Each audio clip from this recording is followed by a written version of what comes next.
Good morning also to everybody in attendance, and a special thank you to the Turnitin College liaisons that are also in the audience. So the focus of today's presentation is to address Turnitin and its application within UNISA and how that ties in with the university's view on plagiarism. This is an overview specifically for you as honours students or postgraduate diploma students, so that you have an understanding of what to expect from a Turnitin originality report, so that you can liaise properly with your respective lecturers when they guide you on the way forward. Okay, so Turnitin originality. Turnitin was acquired by UNISA for originality checking of student work to guard against both real and inadvertent plagiarism. It serves to encourage academic integrity and original work. This is done in order to build academic integrity throughout the institution. This is the application that UNISA has and that we utilize.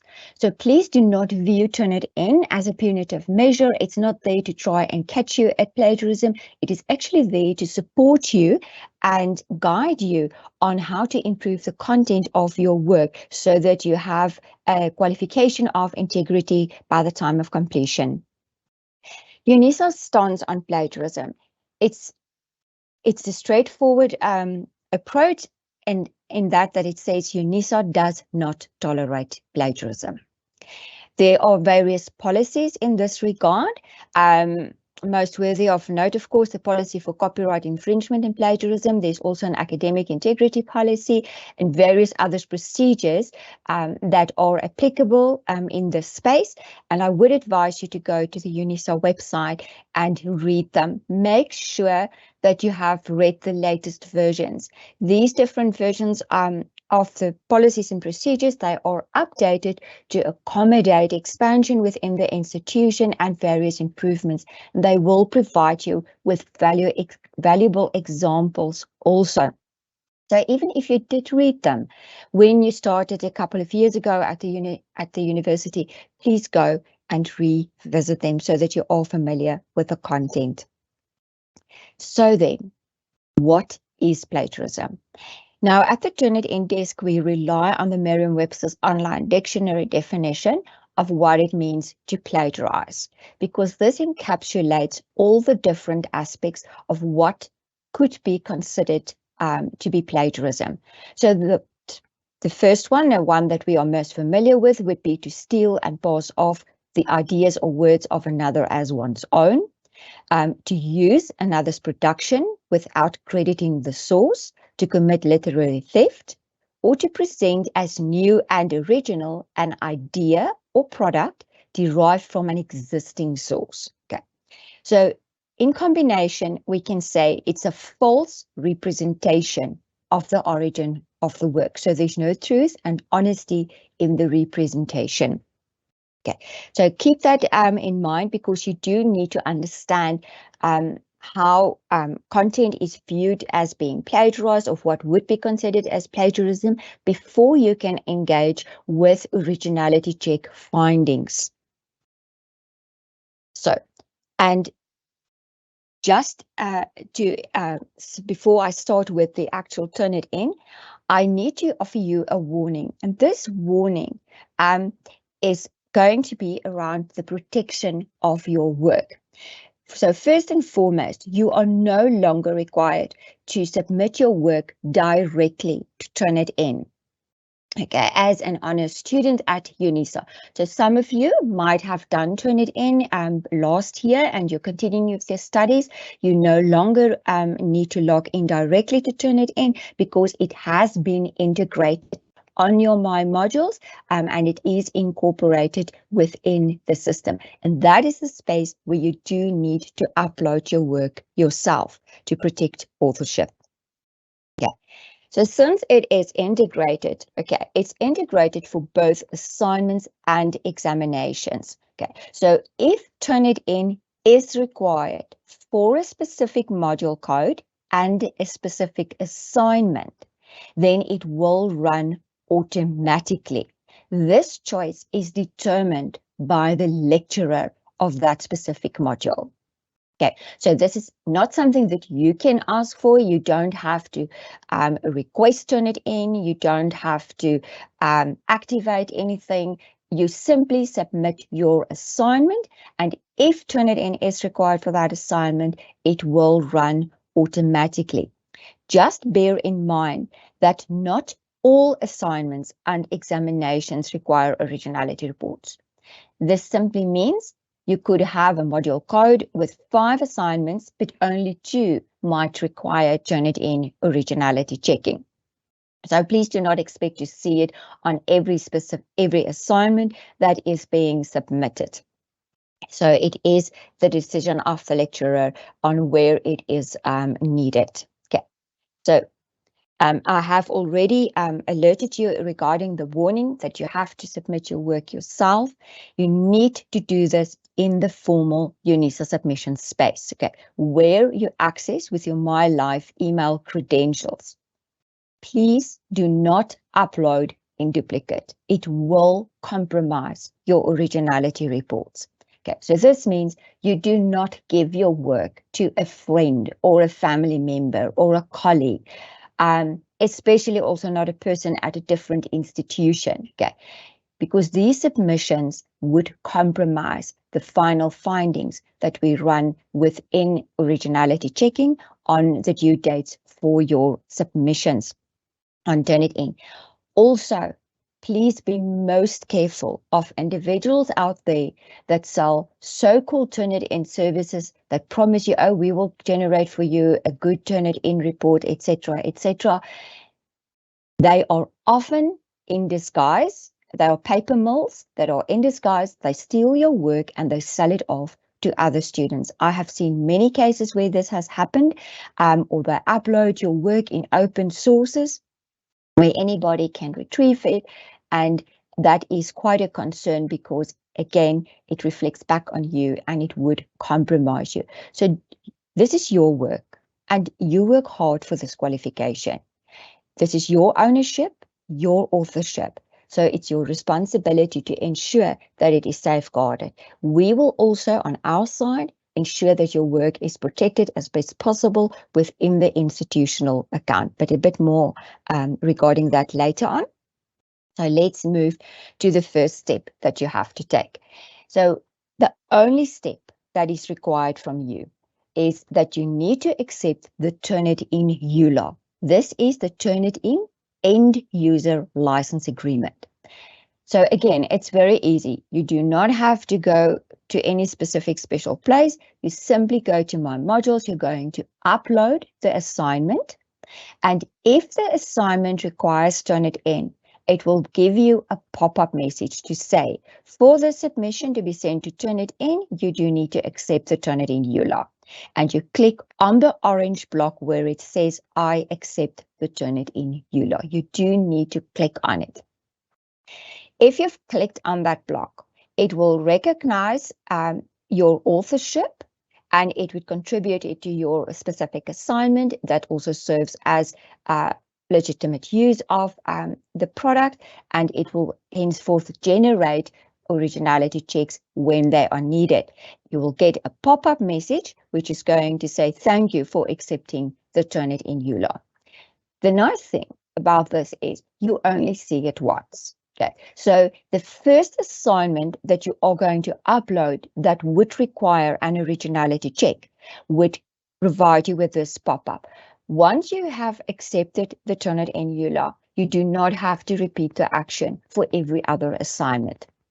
What you will see on your screen is it will just say for any future submissions that you do make where Turnitin is needed, it will just say you have already accepted the Turnitin EULA. So there's no extra task required in that respect. Only the first time when you see it, you click on I accept. If you did not click on I accept, the message will stay there and your document cannot be processed any further unless that has been accepted. So please do so. Then this is an image that you have of your submission status. This is how it would appear. For instance, it will say awaiting EULA if you have not accepted it. Now, I'm not sure if you can see on the slide next to awaiting EULA at the bottom, there is a blue dot, a blue circle with a question mark in it. Wherever you see such a blue circle and a question mark, you can always click with your mouse on that question mark, and it will give you a little speech bubble, a little pop-up note that will guide you on what is required. So, for instance, in this case, it will remind you that the Turnitin EULA needs to be accepted before your submission is further processed. Okay, so the files that are acceptable for Turnitin processing. Now, Turnitin originality reports at UNISA are all inclusive. They are generated comprehensively since UNISA applies this as a teaching tool for the encouragement of academic integrity. The preferred file types are Microsoft Word or PDF documents. This will also be specified by your lecturer on what file type can be submitted. Please note that you cannot upload a scanned PDF document, okay, or scanned content of a specific document. Your documents also do need to have title pages as well as a bibliography or a reference list. The title page. The title page helps to protect your submission as being your document. It assists in verification of the authorship, and it tells you immediately when that originality report is opened, whose report it is, and to which assignment that specific report belongs. So you can just have a simple heading. If you do not use a formal cover page for the assignment, your heading needs to include your name, student number, the date, and what, let's say if it's the final version of your assignment, etc., and module code, of course, with assignment number that you are submitting. And this helps also if there are any undue conflicts or contradictions within any of the findings, then that helps to verify the authorship and supports your submission. The bibliography or the reference list, this serves as confirmation of the content within your document. So Turnitin is usually used for submissions that contain research activities or written activities where you had to bring forward your own voice or where you have to give a specific interpretation. So for those sources that you've consulted, include them, make sure that they are there. It makes for easy cross-referencing to confirm your acknowledgements given to the specific sources that you have utilized. So be mindful that those are also included. Note that submissions are permanently stored in Turnitin. This means you have to make very sure when you upload that you upload the correct version of your work to the correct module code and assignment. Because once the document is received, it is copied into the internal account and it is safeguarded there to ensure that nobody else can plagiarize from your work in future without it being noted. Okay, so this is part of the protection of your submission within the formal account where you have been allocated a license in the UNISA institution at large, and that is where your work will be hosted. Your submissions remain protected within that space, even if you finish your studies at UNISA and you have received your qualification. They will still be protected within that space. So what happens when your assignment is uploaded? Now, your assignment, after you uploaded the document, it will say queued, and that is correct. Okay, it needs to say queued because what happens is my modules will need to send it to Turnitin for processing. The queue simply means that your document was literally, it's standing in a queue. It's waiting to go to Turnitin, and it waits for my modules. If I can be very literal to say, it waits for the My Modules taxi to take it from your submission space to Turnitin to generate the originality report. for that submission. So if it says queued, don't try and resubmit or to edit or anything. You need to wait until the similarity check has been done for your specific submission. So if it says queued, it means it was accepted on the My Modules platform and it will be sent to Turnitin. When Turnitin receives your document, it processes it within 24 hours and prepares a report that is then collected by My Modules. It brings it back and it attaches it to your specific assignment. So when the report is attached to the assignment, you will see that there is a similarity index or possibly a submission ID number attached to your assignment. And that's how you will know that the report is completed and it is back and it is available for you to view. The report can be viewed by both yourself and your lecturer. So this will make it very easy to discuss any of the findings within the originality report, or if anything is unclear. Maybe there are certain conditions that you needed to adhere to, so you can follow up with your lecturer. Now, from the Turnitin side, a draft, a revision, and a final submission option is available, but this is also determined by your lecturer for the specific submission. So please note, if you did upload a draft, so meaning you uploaded a draft, it is not yet the final one, it will be processed, and then when you want to improve on the content of your work, you have the opportunity to upload a second version of your work, which would be a final submission, for instance, and then you would submit for grading.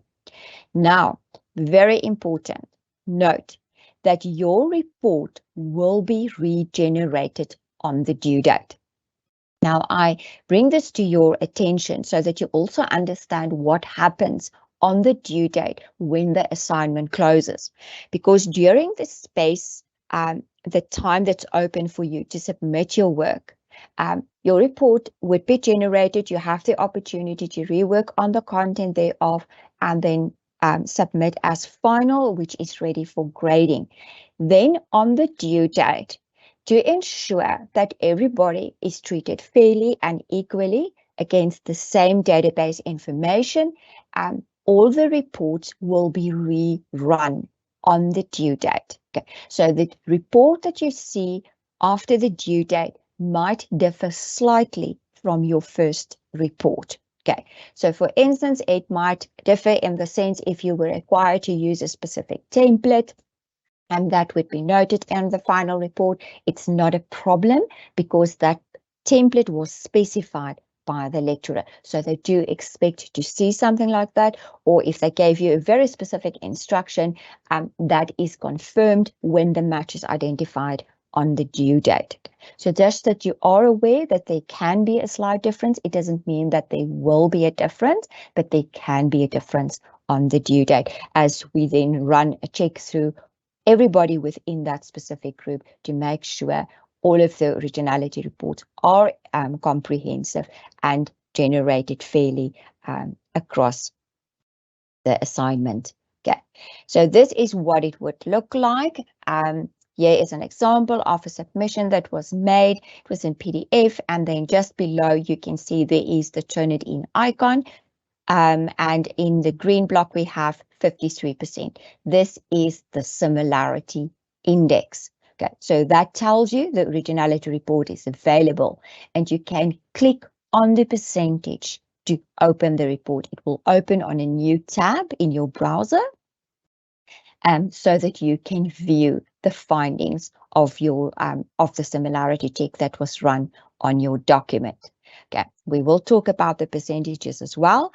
I just need to also note for you, the colors themselves have no meaning. So it doesn't mean if it's green that it's good or if it's red that it is bad. The color is simply a scale for the percentages on the similarity index. Okay, so that is why it is just color coded, and it makes it easier to identify the matches within the document.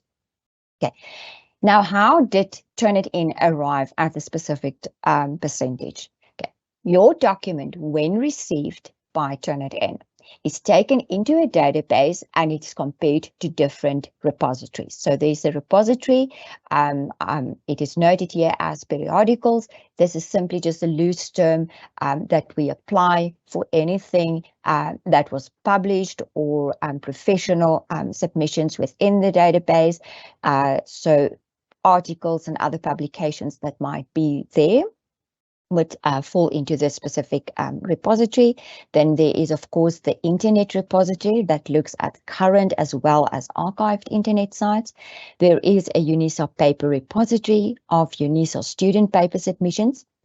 So please do not confuse this with the institutional repository that is hosted by the library. Okay, these are papers submitted within the institution itself. And then we have the student paper repository, which covers both national and international submissions. In other words, every submission made to Turnitin across the world is captured within the Turnitin database. So it literally compares the submission it receives against millions of other documents in the database. And therefore, it may take a little bit of time to process the specific report so that it is complete and that it is comprehensive. Note, this is a Turnitin originality report. We never refer to this as a plagiarism report because it's not what Turnitin does. Turnitin does not say you did or did not plagiarize. It identifies non-original content in your specific submission. Yeah. So what is the difference between something which is not original as opposed to something which is plagiarized? Okay. Now I'm going to use a direct quote as an example for you. Let's say I am sitting in an audience and listening to a conference paper being presented, and the author of that specific paper makes a profound statement during his presentation. And I think that that statement applies directly to my research field, and I want to use that statement, okay, because it complements the work that I do. Can I do that? Yes, of course I can. I can take the words said by the presenter, I can quote them, but I also do need to acknowledge who made the specific statement. Okay, so I put it into my work, I make a direct quote, capturing the words of the statement, and I give credit to the person who made the statement. What is now going to happen if my work goes through Turnitin?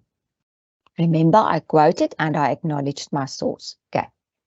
If an originality check is done on my work, that specific statement will be highlighted because it is not original. It's not original to me as the author of the document. And that is true and correct because it's not my own.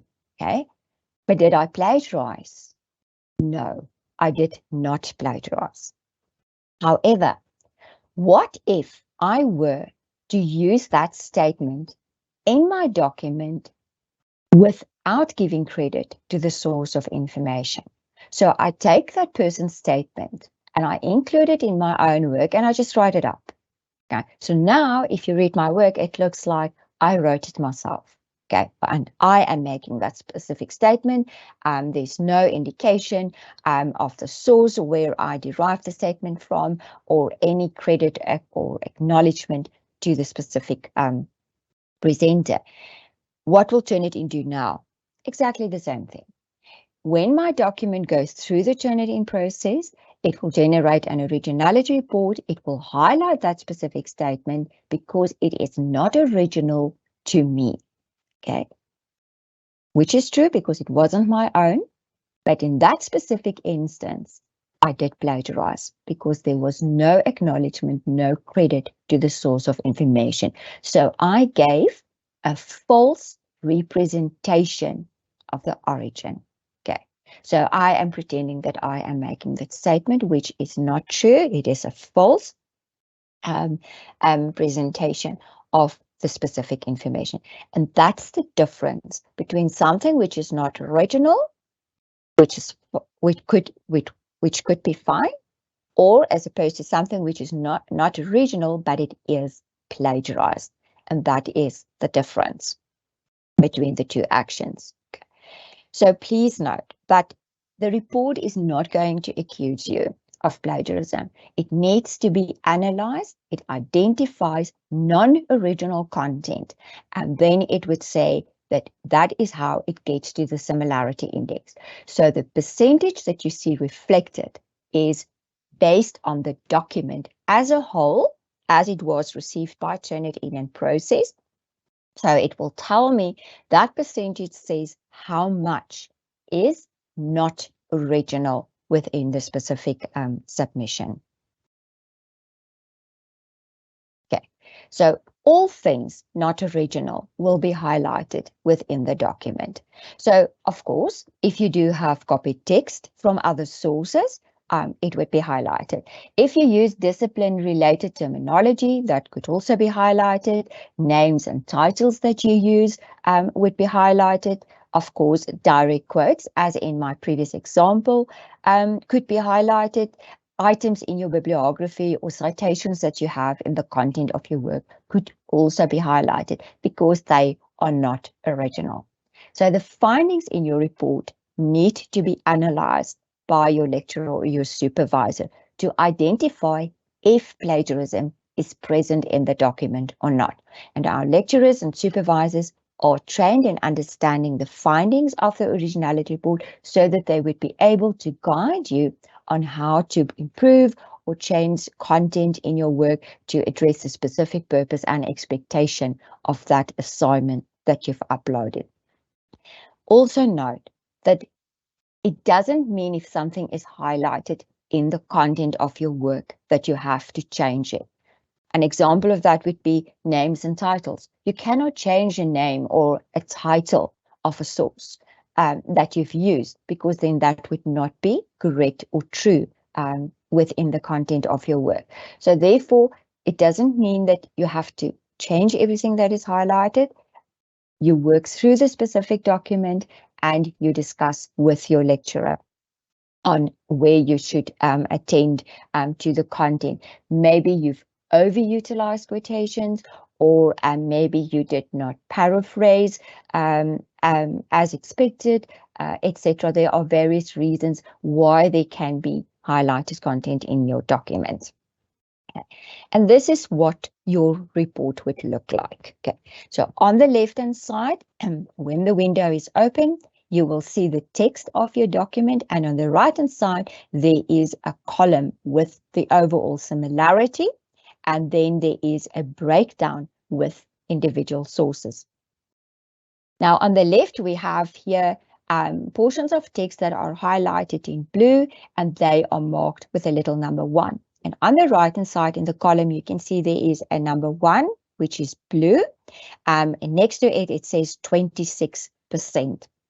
Now, that means everything in your text on the left-hand side, highlighted in blue and marked with a little number 1, means that it correlates or matches with content of the source listed under number 1. So this is from the Taylor and Francis online website, where I have copied text for my example document to illustrate to you how Turnitin identifies matching text.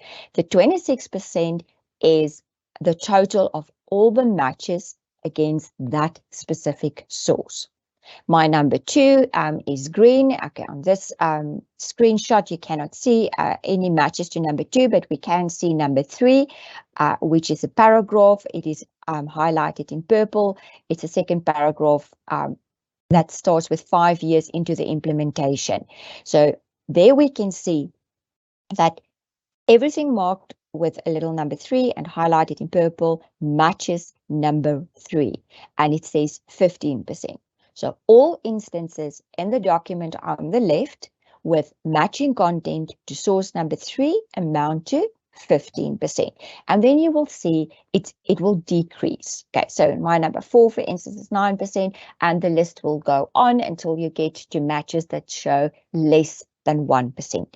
Now, these are individual matches, and your guideline for these is 5%. It means that any one of them needs to be less than 5%. So for my number 1, which is 26%, clearly it is way above the guideline of 5%. So I already know maybe I relied too much on that specific source, or I gave no personal interpretation of the work.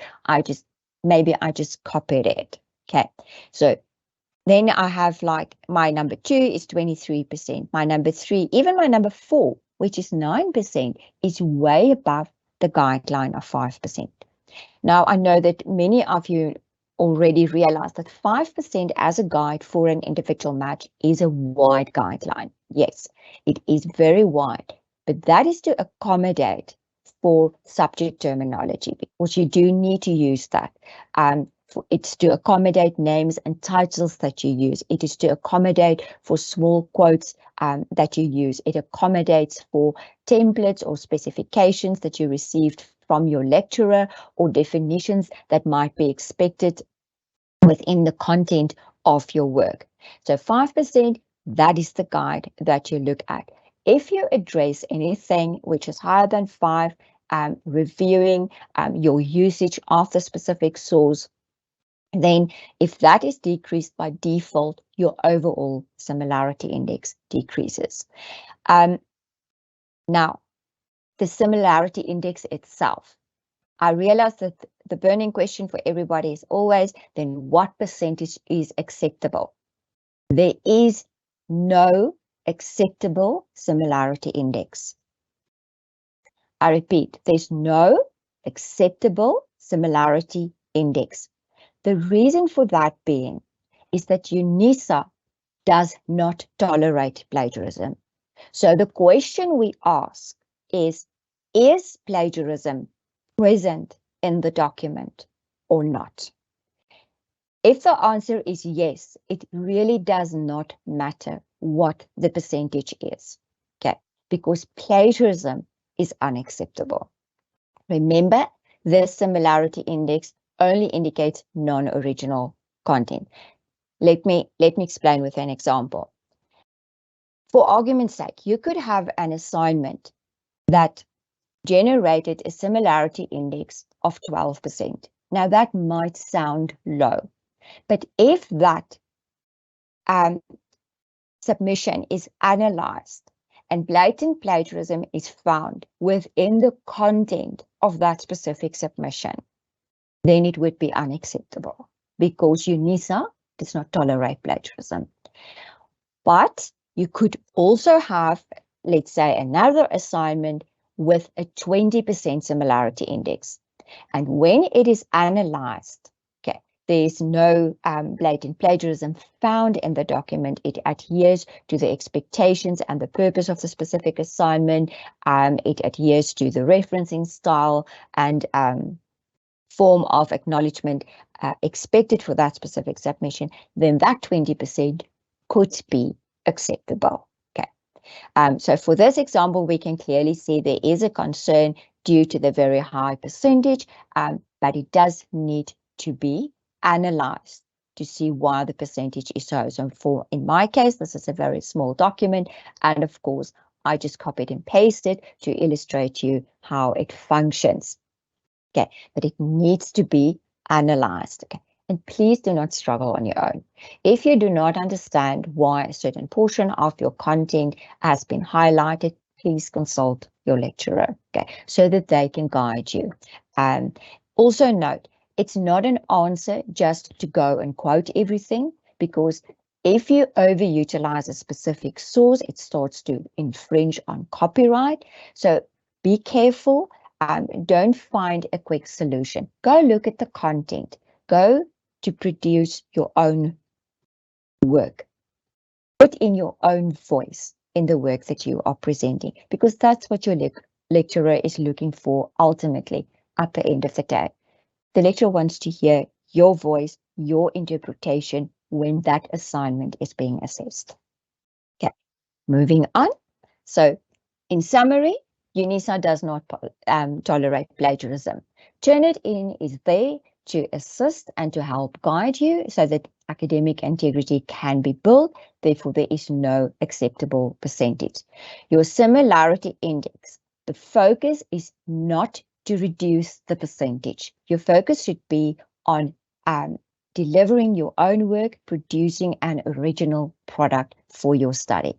And if in doubt, you cite your sources. Okay.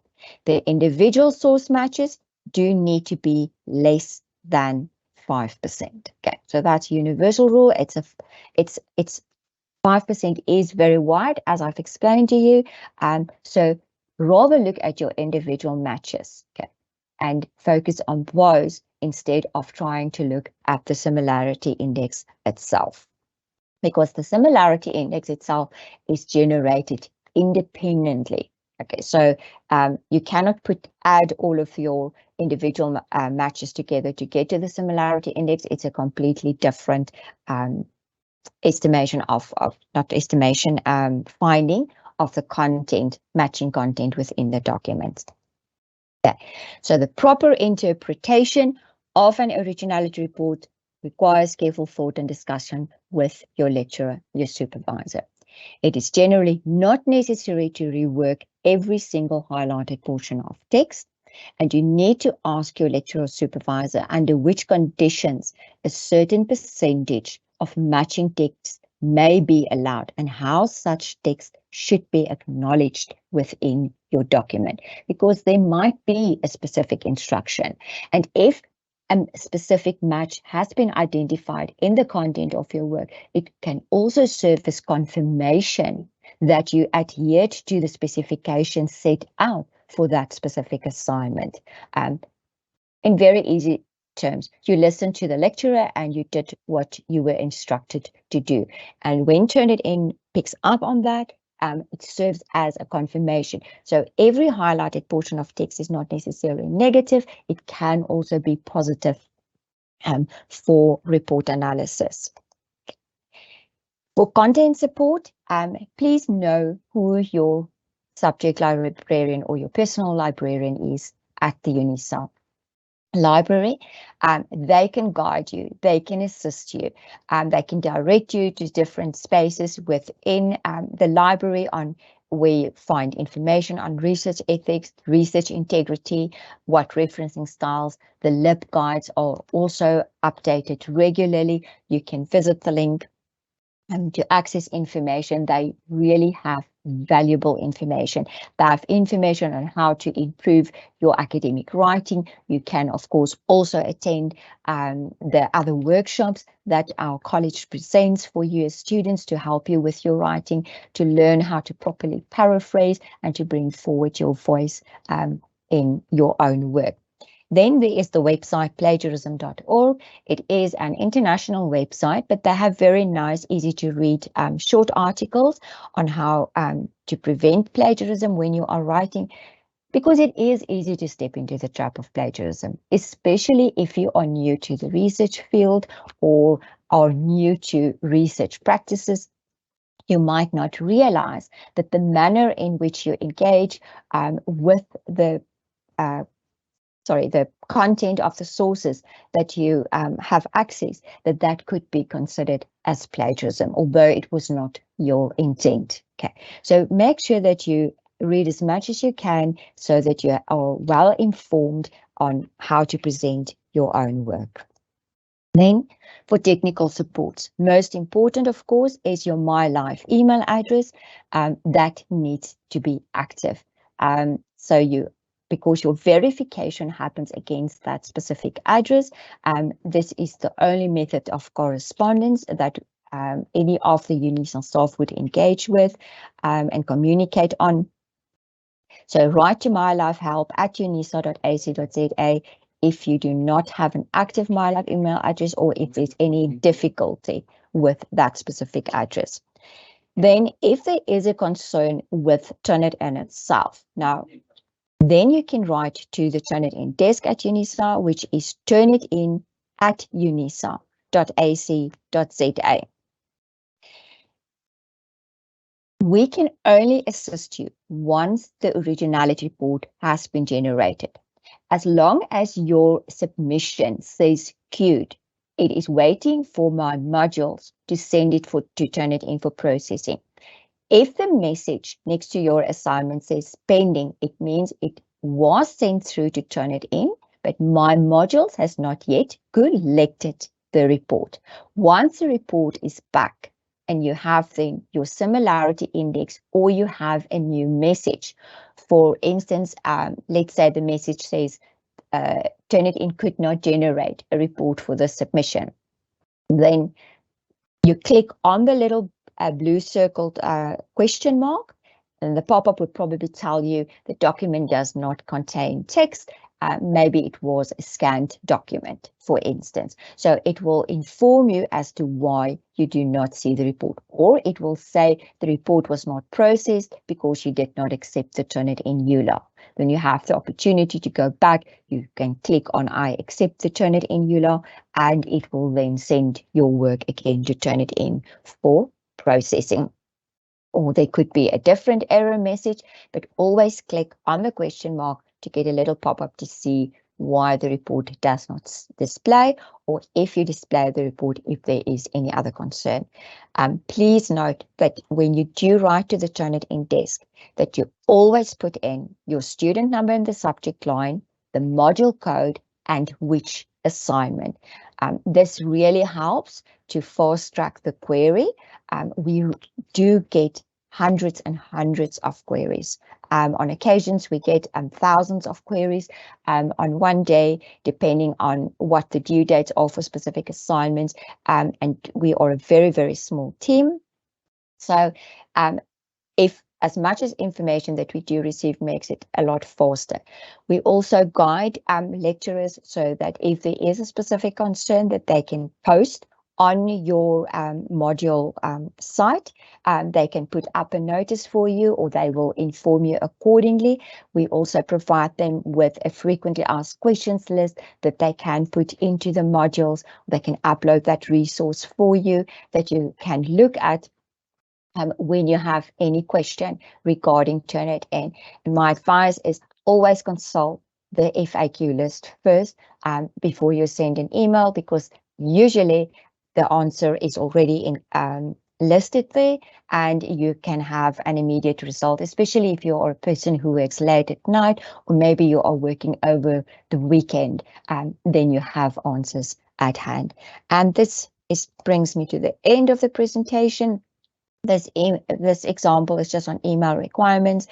What I've just alerted you to, that you also include a description, which is very helpful, is if you make a screen print of the error message. So if you've clicked on that little question mark and you make a screen print and you send that to the desk, then we immediately know where the problem is, and we can follow up on that. Thank you very much.